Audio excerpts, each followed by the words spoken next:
Welcome to episode 43 of Brews Less Traveled, the podcast exploring the best uncharted beer cities across the U.S. I'm your host, Brian, and welcome back to our virtual tap room. This week, Laura and I enjoyed the Grahamber and Strawberries and Cream Vanilla Bean Blonde from Infusion Brewing Company. We were joined by the founder of Infusion, Bill Baburek, and while we dealt with some technical issues, we still had a great chat about building a brewery in a deli, the show Man vs. Food, and something called beer liquor. So check it out on this episode of Brews Less Traveled. Hello! Hello. And how's it going, everybody? Welcome back to Brews Less Traveled, another episode. Great to be back here and great to have Laura back. Thanks to all of our subscribers for joining us on another live stream. All right, so today we're going to be talking to Infusion Brewing Company. We're going to be having two of their beers, the Strawberries and Cream Vanilla Blonde Ale and the Grambur Graham Cracker Amber Ale. Try saying that 5 times fast because I have stumbled over it every single time I mention it. I'm really excited to try it though. And then later on today, we will also be introducing our guest, Bill Baburek, and he is the founder of Infusion Brewing Company. So like I said, let's dive into these beers. Are we ready for that? Yes, very much ready. Laura, I don't know what you were doing today, but I had a lovely day in the woods. I was backpacking yesterday and today, so I am very pumped to be drinking on the stream in the comfort of my own home tonight. I was going to ask you about that if you didn't bring it up, because I want to hear, like, what was your favorite part of this hiking trip? I'm so intrigued. Where were you at? So we went to the Allegheny National Forest, which is northeast 2.5 hours from Pittsburgh, where I live, and it has my favorite Pennsylvania terrain, which I can just call boulder forest. And if you've been in one, you know what I'm talking about. And if you haven't, then you're probably like, what the hell is Brian talking about? But yeah, it's a very nice dense forest where there's giant boulders everywhere. And it's really cool to walk through. And it's also weirdly like a big Sasquatch town. Like there's like big Sasquatch enthusiasts in the town just outside of that part of the national forest. So I think they think Sasquatch lives there too. I did not see Sasquatch. Can't confirm. I was going to say, did you get a picture? No. I saw a coyote. That would have been incredible. Ooh, a coyote. That's fun. Hopefully he wasn't coming towards you, going away. He was, and then I got up and it ran off. So, like, it was good. I was making coffee. Probably smelled the coffee and the other food. But yeah, uneventful. I am loving this strawberries and cream vanilla bean blonde. That is the first beer we're drinking. I don't think we said that yet. But yeah, we cracked open the Strawberries and Cream Vanilla Bean Blonde Ale. Yes, and I'm excited to talk to our guest about this because this beer is, well, the vanilla bean beer. We actually mentioned it last week with our guest, Brian. He brought it up. The vanilla bean was one of his favorites. And that's one of the base, or that is the base beer for the Strawberries and Cream Vanilla Bean. And there's a bunch of different variants that they actually make. And so I am loving this one, but I'm excited to see what other flavors he mentions as well later on. When I was in town, I believe I tried the base vanilla bean blonde, and it was so nice and refreshing and drinkable. And to have this now with the strawberries layered on top of it, that's what's so nice. You could still get that creamy vanilla bean underlying beer, and then there's this layer of strawberries that just sits on top of everything like a strawberry shortcake. You know, I think I'm getting my metaphors. Strawberry shortcake, either strawberry shortcake or just strawberry and vanilla ice cream mixed together. That's what I'm getting, especially with the creamy texture within this beer. I'm loving the sweetness of it, the creaminess. It's a really good mouthfeel on this one. Yeah, it's very cool. And I mentioned I was in Omaha exploring the cities like I try to do for every city we feature on here, and actually got to visit Infusion's original location in the Benson Neighborhood, which is really cool neighborhood. The Visit Omaha page actually describes it as the old market's weird cousin, or the old market's goofy cousin, or something like that. Omaha Visitor's Guide was another cool addition in our box this month to do a terrible segue again. King of terrible segues here. But to mention Benson, there's some really cool stuff about Benson in this Visitor's Guide. And it is a very cool, I could see that that name for that area, or that reference for that area. It is like, you can see how it has the old world style, old world building structure, kind of like the old market, but it definitely has an eclectic vibe to it, and was probably my favorite part of the visit to Omaha was exploring the Benson neighborhood. Yeah, all of those touristy things you get to do. Oh, I'm jealous. I think I'm going to have to go to Omaha. I think I mentioned that in one of the other episodes. I'm going to have to go here and visit all of these different places because they're so much fun. There's so much you can learn, so much history. And I love that the visitors bureaus have been able to help us out and get this content in the boxes for you guys, because there's so much within these magazines where you can learn about the city, but also the history and events that are going to be coming up. And I mean, I know just from talking to future cities, which we won't mention, those are all secret as of right now, but we've got some really cool stuff for you guys coming in later too.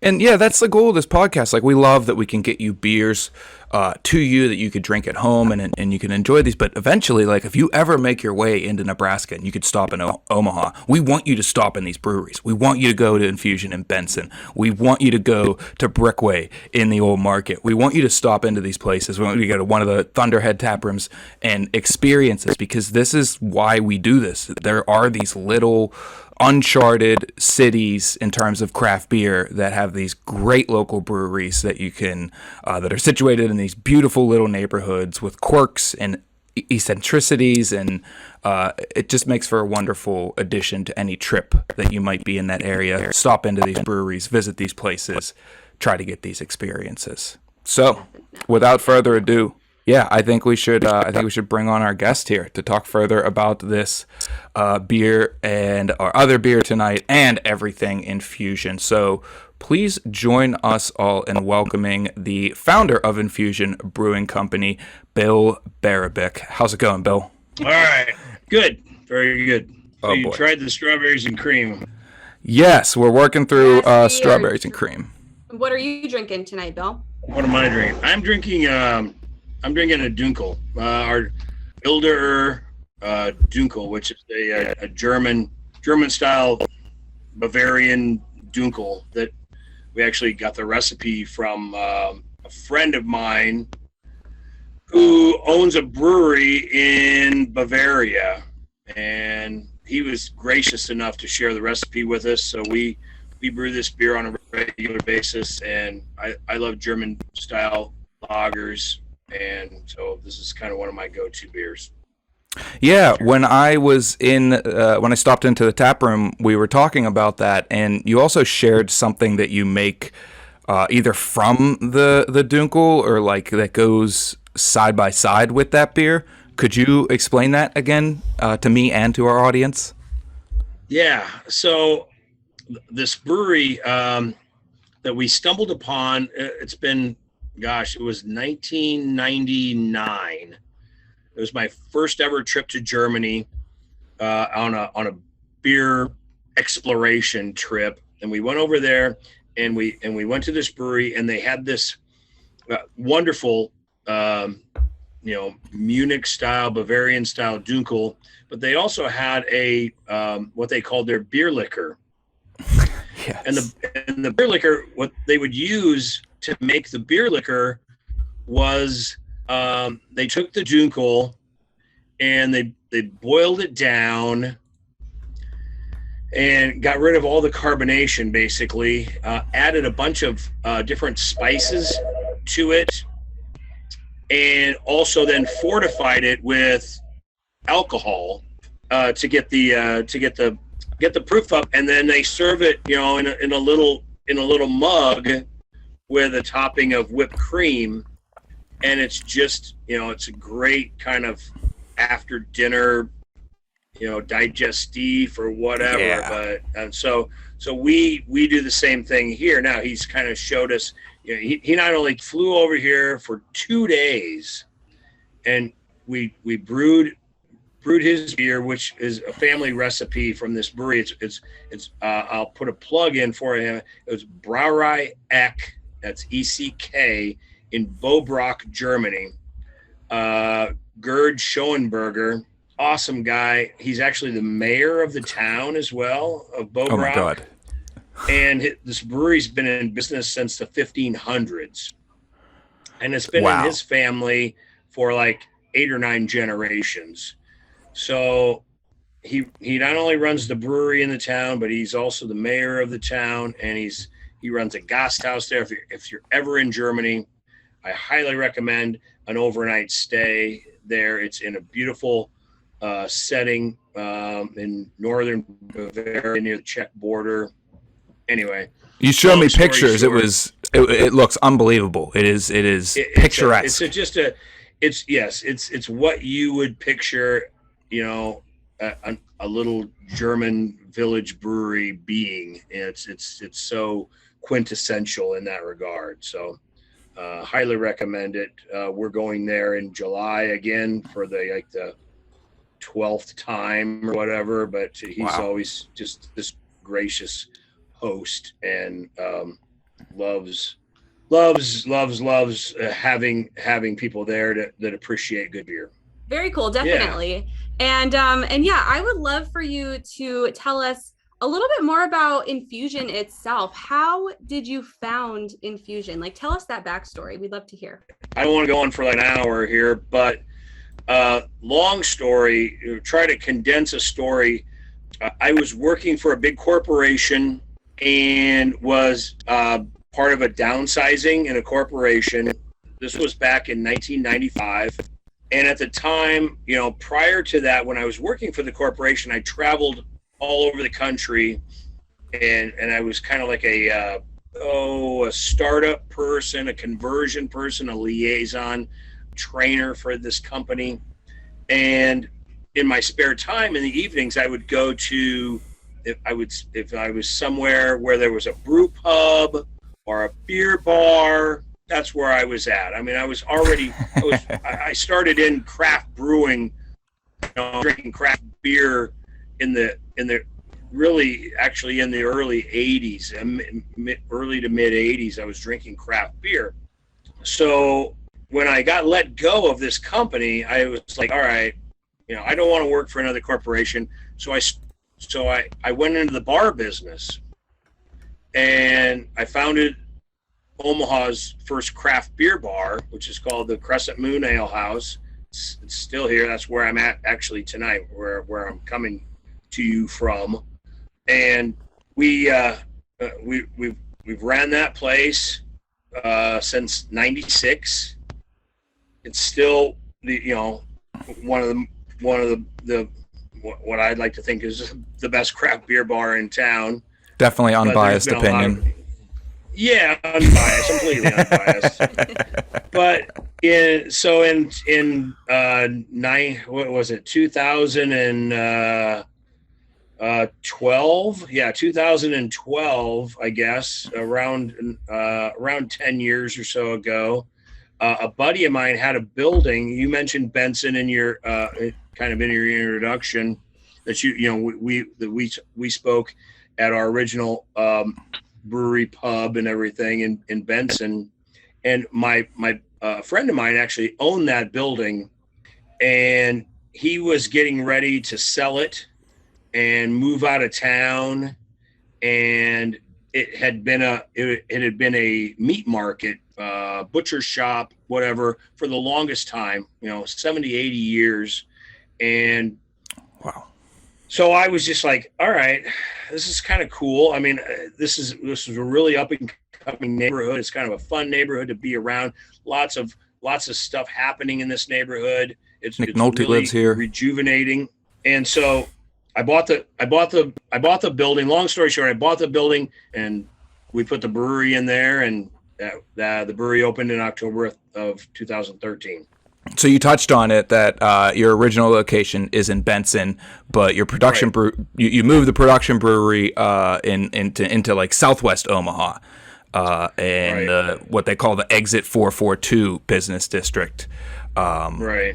You're one of a handful of breweries in that area. Could you tell more about the next step of Infusion in that area? Right. So we opened in the fall of 2013. And then about 2 years later, we signed a lease for a production brewery because of the vanilla bean blonde that you mentioned, we had kind of outgrown our facility. We only had a 7-barrel system there. We had no capability or no space for packaging or anything like that. So we signed a lease to open up a brewery, our production facility out in this southwest part of town, kind of more of an industrial area. And at the time, there were 2 other breweries that were within about a mile or so of us. And subsequent to us signing the lease, within about 6 or 8 months later, there were 2 other breweries that signed leases as well. So now we have 5 breweries in that neighborhood, all within a few minutes of one another. And wow. Yeah, we've been there since, I guess, the spring of 16. So we've been in this building 6 years now, and that's the one that's the backdrop that you guys are drinking in tonight. Yeah, right? Our virtual tap room. Yeah. Yeah, your virtual tap room. That's our production facility tap room behind you. So I went to the original location, the Benson location, Okay. which is the old building that was built in like 1907, I think is what I read. Yeah, that was the meat market. That was the Olsen family, which is a Swedish family who settled in Benson, which at the time was a separate town, not part of Omaha. It was on the outskirts of Omaha.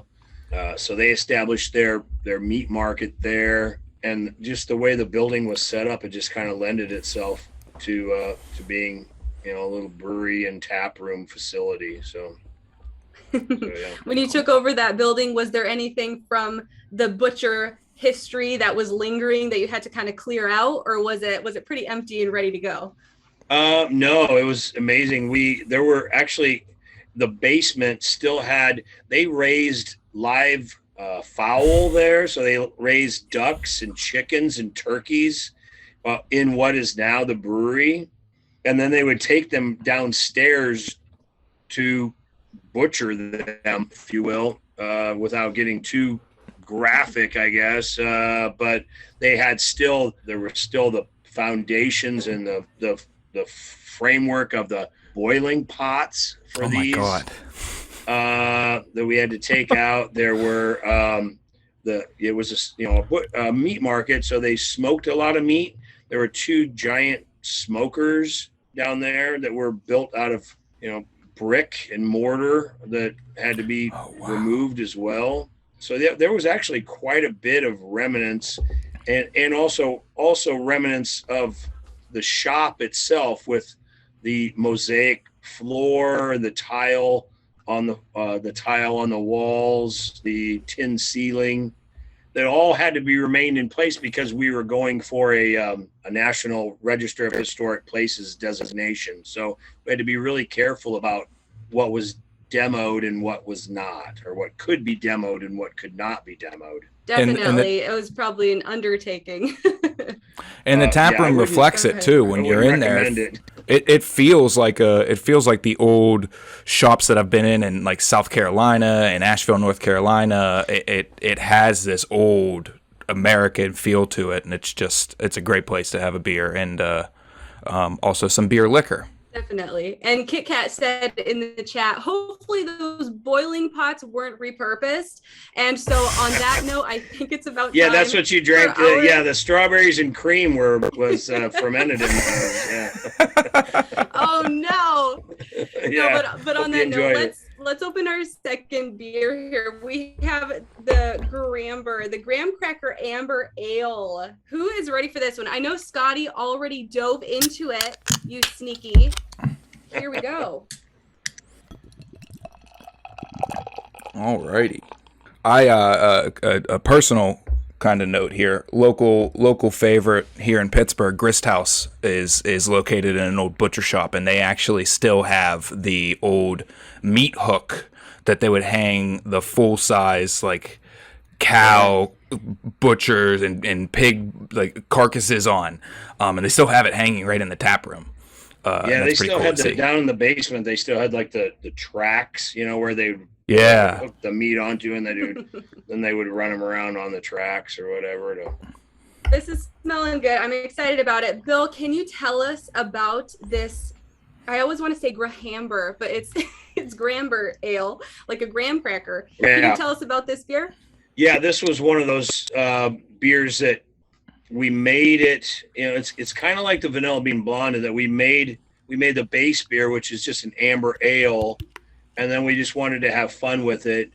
And I think there's a brewery, I'm trying to remember where it's at now, out west somewhere, but they make I think it's in Denver. They make a graham cracker porter. It might be Denver Beer Company or something like that, but they make a graham cracker porter. And I always thought that, a graham cracker, who doesn't like graham crackers? It's kind of a nostalgic type thing. So we turned this into this graham cracker amber, and I think it goes well with the beer. It complements the beer. It's fairly easy drinking. I don't think it's too overly sweet, but it's just a kind of a fun beer to drink that's has that, especially if you're sitting around a campfire or something like that, maybe making some s'mores. This would be the perfect complement to that, to this, to that setting, to make it perfect. So we usually release this beer in late fall, so November-ish time frame. So it runs, November, December, January, the cold months, I guess, if you will, when you're more apt to want a nice kind of, warmer, where maybe you're sitting by the fireplace at home or something like that. So this beer only comes out during the cold months of the year, and that could be a long time in Nebraska. Oh my God! This year was a very mild winter for us. So really, anyway, it was we're still drinking. It was 12 degrees when I was there, so that I must have been there on one of the not so mild days. You picked a bad weekend to come visit for sure. But I don't think there was any snow though, right? I don't think there was any snow when you were here. No, maybe a little dusting as I was coming into town, but nothing crazy. It was just that temperature and the wind. Whew, it got me. Right. Yeah, I do remember it was a little bit chilly that day.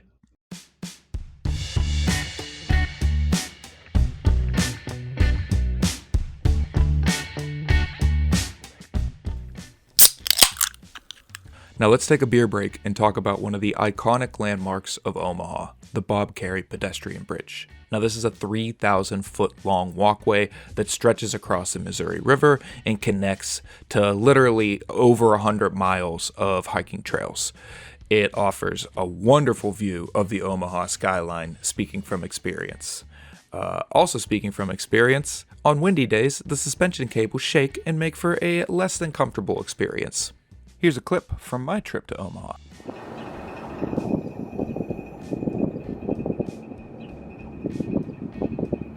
Yeah, like that. Don't let that deter you, though. The bridge is wonderful. It is a marvel of human engineering. And the bridge is named for U.S. politician Bob Carey, who was born in Nebraska and served as its governor from 1983 to 1987, and its U.S. senator from 1987 to 2001. Now let's get back to the show.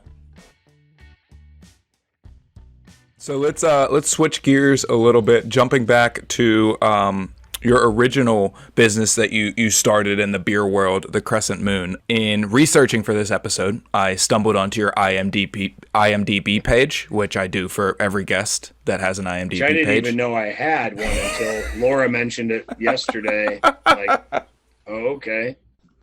Yeah, so I guess Crescent Moon was featured on Man vs. Food. What was that whole process like? That was interesting. Yeah, we were on Man vs. Food, and this was, I guess, probably 2 or 3 years ago. Maybe 3 years ago, something like that. So, yeah, I mentioned Crescent Moon. We're located across the street from where the Reuben sandwich was invented, which was the Blackstone Hotel. And so when we opened up the crescent moon, we felt like, it was only fitting that we have a Reuben sandwich on our menu to pay homage to our neighborhood. And our Reubens become very popular, along with our, craft beer. It draws a lot of people from around the country as well. But so people that produce Man versus Food got wind of that, and they wanted to come here and film it as a part of their Omaha episode. Yeah. So we weren't part of the food challenge. It was just kind of like their episode where they featured, they featured us and another restaurant, and then they did the food challenge at a third restaurant, where, Casey ate some sort of, obnoxious amount of food. But when he came here, they were just here to film us, and how we make our Reuben sandwich and why it's so popular and such. So they were here for about 8 hours to produce about 8 minutes worth of, so you can go out there and, yeah, it is out there, and I'm in it, and I'm making the Reuben sandwich for him and all that. And we ate the Reuben sandwich, and it was fun. It was a long day. We started about 7 a.m. and finished up around 4 o'clock in the afternoon when they finally got all their shots and everything like that in. But yeah, it was kind of cool to be on that. I wouldn't turn down that opportunity for sure. It was a very cool experience. And it's interesting seeing how TV shows actually produce themselves, like all the different steps that go into it. I was actually able to be an audience member of American Ninja Warrior in Atlanta one year. Mm-hmm. And What? I know, it was amazing. And we didn't even start until like 10 p.m. because it had to be dark out. And we were there from 10 p.m. until like 5 or 6 in the morning, filming all of the audience scenes for the show. So I understand that whole production process for TV shows is it's wild.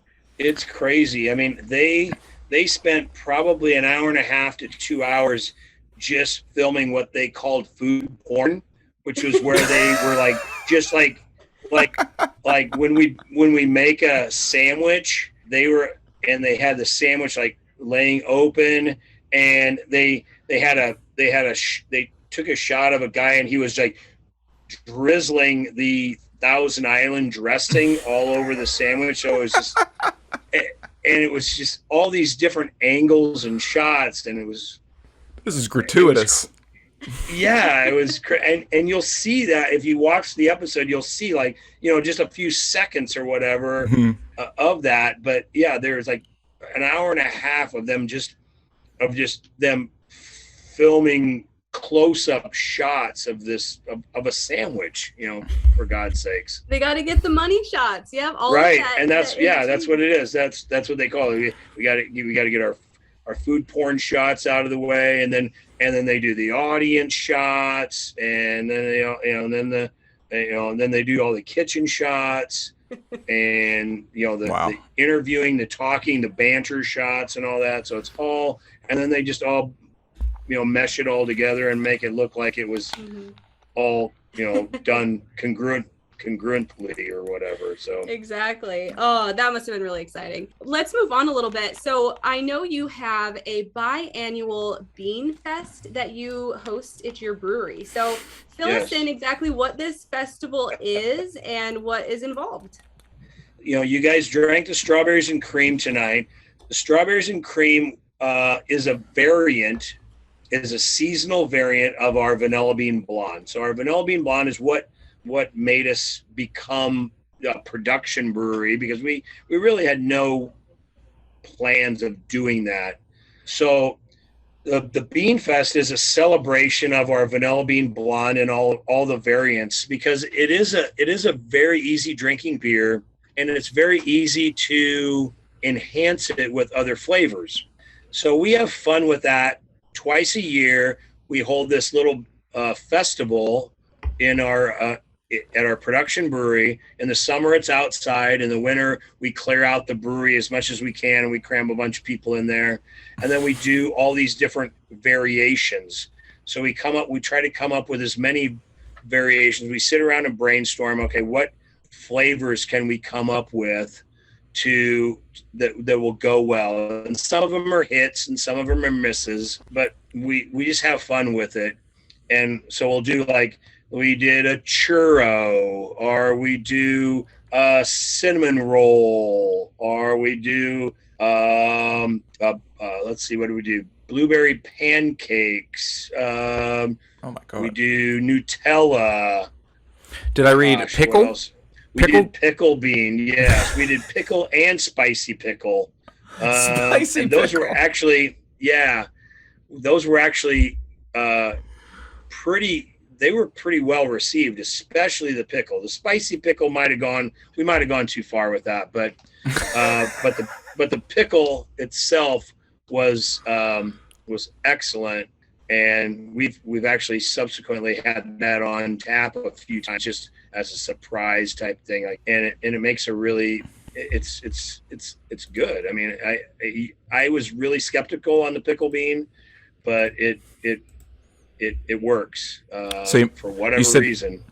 You said spicy pickle didn't work out. We had somebody ask in the chat what were some of the other misses that didn't necessarily work out. What were some of the other? Yeah, everybody wants to know failures. I know, right? Always. Right. Well, blueberry waffle didn't turn out all that great. That was one that didn't quite hit the mark. We did one recently that was we wouldn't do it again. It was a king cake one for like a Mardi Gras type deal. That one was not overly well received, because a lot of people don't even know what king cake is supposed to taste like. We didn't really even know what king cake was supposed to taste like, but so we took a shot at it. We did one. Well, we didn't actually do it, but it was funny that you mentioned that about failures or whatever. But one of my social media people, they advertised on April Fool's Day that we were going to release a deviled egg or deviled egg vanilla bean as an April Fool's joke. And you'd be surprised how many people like commented on the post. How much, it's like, yeah, I'll buy it. Oh man, I can't wait to try it or whatever. And it's like, oh my God. No, it was just a joke. But we do have a couple in the works. We have that we hope will go well. It was kind of a Fruit Loops vanilla bean, like with fruit, or like Fruit Loops cereal. That one's coming out this summer. And then we'll have a for the holidays, the Christmas holidays, the winter holidays, we'll have a fruitcake vanilla bean coming out. So very exciting. Stay tuned for that. So when it comes to the vanilla bean, do you think most people like that traditional base type of beer, or is there a specific flavor that people have tended to flock to? Obviously, the vanilla bean, the base is our number one, but our two, and our strawberries and cream did. This is the first year that we released strawberries and cream, and that was actually came out of last summer's Bean Fest. So we usually take like a vote, a public vote to say, hey, which one was your favorite? Because we'll release on a Bean Fest, we'll release about 6 different ones, and then we take a vote to see what was your favorite one. And strawberries and cream won last summer, so that's the one that we released just about a month or so ago, about 5 or 6 weeks ago. We released that, so that was the first time that's ever been out in production in a can. Oh, that's so cool. And then fruity cereal is the Fruit Loops one is the one that was that won. That's been asked for many times, so we're releasing that one. Our most popular one is pumpkin vanilla bean. That comes out in the fall. That sounds amazing. So we do a pumpkin in the fall. We'll do pumpkin, and then we usually do a short run of s'mores vanilla bean, and then we go right into a kind of like a holiday Christmas cookie vanilla bean. And this year, of course, we'll we're slated to do some fruitcake as well. So we just have fun with it. We don't take that beer too seriously. We kind of have to take it seriously because it is our number one seller, but we like to have fun with it too, because it is just a fun beer to drink and everything. And we know it is what it is. And there's so many beers out there in the market now, and we try not to get too pretentious about that beer. We just like people to enjoy it, not dissect it, not have too much, not just, like analyze it or whatever. Just have fun and drink it. Yeah, it definitely is a fun beer. And I am actually very interested in that the fruity cereal one. I'm gonna have to find somebody in Omaha to trade me for that one. Yep. So one question that we like to ask of all of our guests, Bill, we're talking about beer, we're talking about the Benson Neighborhood, we're talking about a couple other things in Omaha, but what is something that you wished Omaha was more well known for? More well known for? Well, a lot of people consider Omaha to be like, or Nebraska in general, to be like flyover country. But, I really feel like, Omaha is a city. We're you were here. It's not a bad city. It's a pretty nice city. We have there's a lot of things to do here. It's affordable. It's fun. It's walkable. It's walkable. I guess to me we're fairly craft beer centric. I mean, it's a town of about 500,000 people. We have about 16, 17 breweries in the town. So by no means are we, devoid of craft. We have good craft beer. We make there's some great craft beer. Obviously not just Infusion, but a lot of our friends make great craft beer in the city as well. And I do mean that when I say friends. And I think you know that from being in the beer community, that there's, in the craft beer community, we all work together. If somebody, if I need an ingredient or I'm short some supplies or something like that, we needed some 6-pack rings the other day, and we went over to another brewery in town and borrowed some 6-pack rings from them because our shipment hadn't come in yet. So and that happens everywhere, and that's the beauty of that's the cool thing about being in the craft beer community, is that everybody works together. So anyway, getting back to your initial question, I mean, it's just it's a good town to visit, and there's a great food scene here. So I think that people, owe themselves, maybe a trip. If you're on the coast or whatever, you owe yourself a trip to maybe, the Midwest, Kansas City, absolutely, Omaha, Des Moines, Minneapolis, whatever. We're all within a few hours of each other, and there's some great stuff happening in this neck of the woods. You mentioned some really great cities there. That's everybody should visit those for sure. Absolutely. For sure. So obviously your beer is in Omaha, but where else can people find Infusion beer? We are really strong in the Omaha area, and then we sell our beer throughout most of Nebraska. We sell it in a little bit of Iowa, like basically the western edge of Iowa. And then in about another month, we'll expand into the middle part of Iowa. Let's be real. There's thousands and thousands of craft breweries in the country. We're not out there to be, to sell our beer in all these different states and stuff like that. We're very much focused on our local market. And the way we looked at it is like, okay, we're shipping our beer across the state of Nebraska, which is over 500 miles long.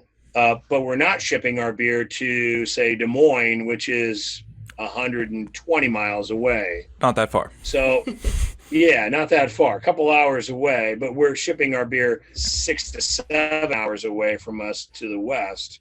Why not? So anyway, we expanded a little bit. We're going to be expanding a little bit into Iowa to cover the central part of Iowa. But after that, I'm done at that point. I don't expect it. And that's fine. Yeah. That'll be left for the next generation. If they want to do something else, then that's up to them. And yeah, you will be the destination. So if they want your beer, they have to come and see come you. Here. Go to Omaha. Exactly. I love that. Great. Thanks to Bill for joining us today. Thanks to Laura for co-hosting. My sole mission in life now is to find the episode of American Ninja Warrior where Laura was in the audience and try to find a screenshot of her in the audience to share on the podcast. But until then, and until our stream next week, cheers, everyone. Cheers. Cheers.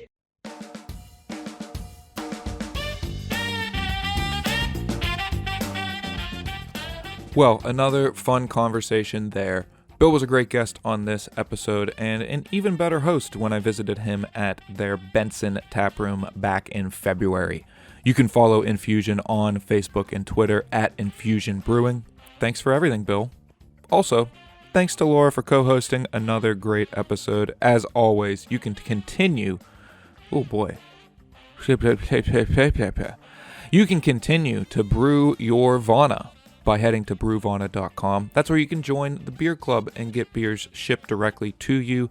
April's beers have already started shipping out, so sign up today. You can find us on Instagram, Facebook, YouTube, and Untapped at Brewvana. We'll be back next week with another episode, but until then, stay safe, be kind, and support your local breweries.